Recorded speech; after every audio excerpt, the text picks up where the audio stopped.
Good morning and welcome to Maryland Today. You know, anyone who's driven in downtown Baltimore has witnessed the homeless problem firsthand. But homelessness is much more than that stereotypical image that we have in our heads. And it affects much more than that stereotype. My name is Jeff St. Pierre, and today we're going to talk about the Youth Reach project that's aimed at learning more about the youth and young adults in our state that experience homelessness. Joining me today are Delegate Mary Washington. She's a member of the House of Delegates for District 43. Also, Ryan Shanahan is here, Youth Reach Maryland Project Manager. Thank you both so much for being here today. Thank you for having us. Let's start a little bit about Youth Reach Maryland. What is that all about? Well, it's an opportunity for the state of Maryland to reach out and to engage and count young people who are experiencing homelessness, who are not currently living with their families. Mm-hmm. We do know that there's more than 50,000 people in the state of Maryland who are experiencing homelessness at any point in time, but there's a subset of them who are not under the care of adults. And we don't know a lot about that population. They're often secluded, they're often quiet, they're often hiding almost in plain view. Mm-hmm. And so this is a project of the Maryland General Assembly and the Department of Housing and Community Development in partnership with the University of Maryland School of Social Work and a number of nonprofit organizations to get out there and reach out and count these young people so that we can make better policy decisions, so we can develop services for them. When I say District 43, by the way, what area does that encompass? So, yes, that's Northeast Baltimore. Northeast Baltimore, okay. And we go all the way, I represent North Avenue to the county line, over to Hartford Road, and actually this Charles Village, Oakenshaw, Tuscany Canterbury area. So in your district, you see a lot of different styles of people, different Absolutely. Areas. I mean, it's a pretty widespread range there. Yeah, and the interesting thing about homelessness is that it's in all communities, and some communities. It's more transparent. Our typical understanding of homelessness is the person that's standing on the street with a sign. But there also are families and young people who might be living on a couch, sleeping with Sure. different neighbors or friends, or people who offer them shelter for the night. And it's this type of homelessness that we want to uncover and count. And this is a big thing for you. It's something that you're championing too, homelessness in Baltimore. Yes. Homelessness in Baltimore and also the state of Maryland Sure. as a whole. What's really historic and important about this project is that not only are we looking to count young people in Baltimore and urban areas, but we're also counting in Western Maryland and on the Eastern Shore in 6 different counties. And so what homelessness looks like in the rural, western, more mountainous areas of our state looks very different than what it might look at like in our resort communities on the Eastern Shore, and then what it might look like in Anne Arundel County and Glen Burnie. We're talking about counting a little bit here. How often do counts like this take place? This will be the first time in the state of Maryland Really? Wow. that we've made a concerted effort and invested funds and resources to counting unaccompanied homeless youth in the state of Maryland.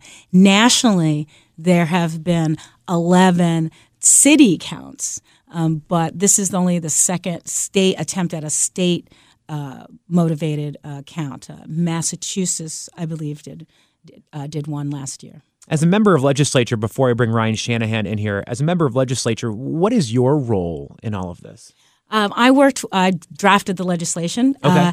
I advocated along with the young people themselves. Actually, 3 years ago, youth advocates from the Yes Drop-In Center, which is the only drop-in center of its type in the state of Maryland that specifically is run by previously homeless youth or youth themselves offering mutual aid. They came to me 3 years ago to ask for a bond bill to build a shelter for young people, and I did not know about this issue until they came forward and talked with me about it. And so since then, working with a number of advocates, we've developed about 4 or 5 pieces of legislation that is really working towards improving the lives of these young people and looking at the way we operate our foster care system, making sure that we're not transitioning young people into homelessness. We found through our research that that some other young people that are experiencing homelessness have come out of our own state systems. Yeah. And so we want to make sure that we don't do that. I'm also now the House chair of the Joint Committee on Ending Homelessness, which is another piece of legislation we all drafted together and passed 2 years ago. to move forward as a state legislature. And then if I could add one more, is the Interagency Council on Homelessness, which brings together nonprofit organizations as well as state agencies to look at our policies and procedures and budget priorities. And do you sleep at all?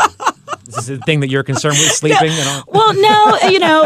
I have periods where I'll sleep a whole day, and then there are periods where I'm not sleeping much at all. You're like a sleep camel. You store it up. I store it up, and then we do that. But again, this is actually very exciting and exhilarating work, and it's, from what I understand, that there's certainly you can have a career that is very long, and you can do lots of different things, and then there can be these opportunities where you're the person that has to do it. And I know that so many people have been working so many years to get this issue in front of the public.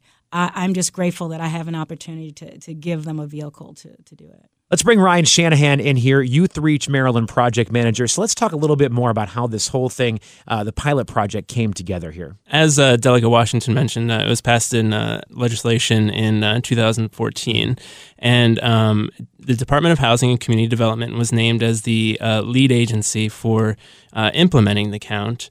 And they, in turn, contracted with us at the University of Maryland School of Social Work to do the program management for the count.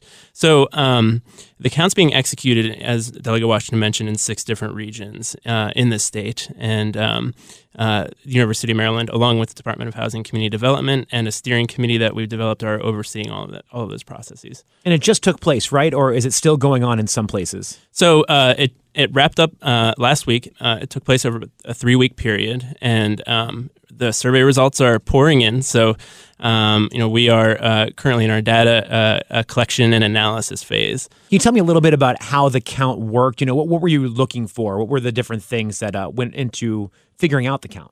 Each region decided to do it a little bit differently. So we spent about a year planning the methodology for the count and how that would look. What we learned was that doing kind of the more traditional shelter counts that's done every year is not really effective in capturing this population. So we needed to dig a little deeper. And the way we planned it was to use street outreach as one mechanism for identifying homeless youth. So finding what we call youth ambassadors, and they go out into the community and find other homeless youth to then survey. We're also combining that with magnet events, which some regions are doing, which is like they hold an event in a community center and offer some services or goods to try to attract homeless youth, and then we count them when they're there. And then there's an administrative data count component. So we know that these youth are involved with some of our child surveying agencies in the state, like Child Welfare, Juvenile Justice, and the schools. So we are capturing data through those outlets as well. When we're talking about youths, what's the age range we're looking at? We're looking at any youth who are 24 or younger. Okay. Now, why 24? Usually you think of 18 as being sort of the cutoff. Why 24? That's generally considered a transition age up to 24. So these are youth who are still, kind of finding their footing and transitioning to adulthood. We know, from neurological research that cement's not exactly dry yet in the brain. So these are so we just found that was an appropriate cutoff. Because adulthood doesn't immediately start at 18 or 21. Sure. So let's talk a little bit more about unaccompanied youth. That phrase. Can you describe that a little bit more in some more detail? Yeah. So our formal definition for the project is youth who are 24 years old or younger who are not in the custody of a parent or legal guardian, and who lack access to stable, reliable, and adequate housing. So I know you're working on finding the results right now. You're working on putting it all together and figuring out what the final thing is going to say. Do you have any expectations of what you might find based on things you've seen? We have about 900 surveys poured in. Sure. So we're expecting to learn the reasons for why these youth have become homeless, which is going to be really important when we start talking about planning a continuum of services for them. So in the survey, we ask, were you kicked out? Did you leave on your own? Did your parents pass away? Sure. We also ask, what kind of help have they tried to access? Have they tried to access substance abuse service? And we, are trying to learn a little bit more about their demographics. So we can make sure that the services that we do ultimately plan for them as a result of this data that we're getting is appropriate to their needs. Okay, well, where do you think you're going to go with these findings once you have all the end results? We know from similar counts that have been done in other states and communities in the country that these counts get real results. For example, in Massachusetts, as a result of similar efforts, they were able to free up $2 million in services per year for homeless youth. In Washington, D.C., they recently introduced a bill that would free up $10 million in annual funding for homeless youth. And in D.C., they also built a 8-bed drop-in center for youth 18 to 25, and which includes 7 beds for LGBTQ specifically. So we know that these counts do get us real results, and it starts with getting good data. And do you know when the results are going to be finalized? In January is when we're expecting to issue our final report. Great. Well, let me welcome Delegate Washington back in here. Delegate Washington, if people want to find out more information about this project, where can they go to find it? You can go online to youthreachmaryland.org, so youthreachmd.org, and there's also a Facebook page.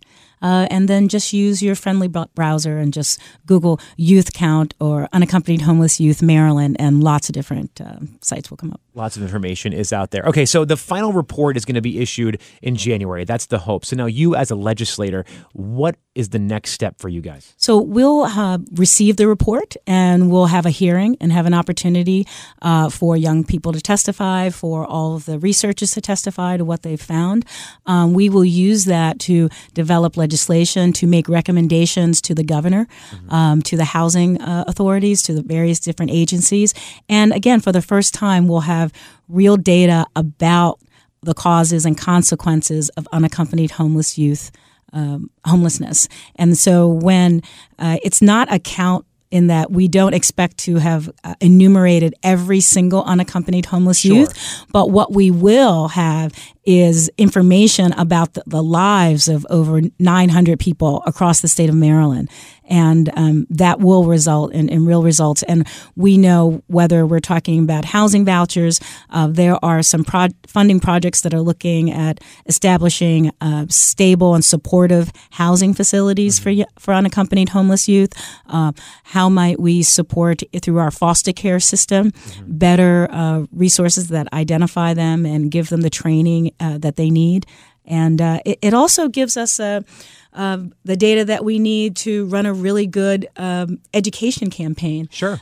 During the course of this, I've found that so many people just were not aware that there were so many young people out there on their own, that we have the transitional age youth, but we also have people, I've met young people as young as 12 who have been involved with the Yes Drop-In Center, who are 14 and 15, who are out there on their own.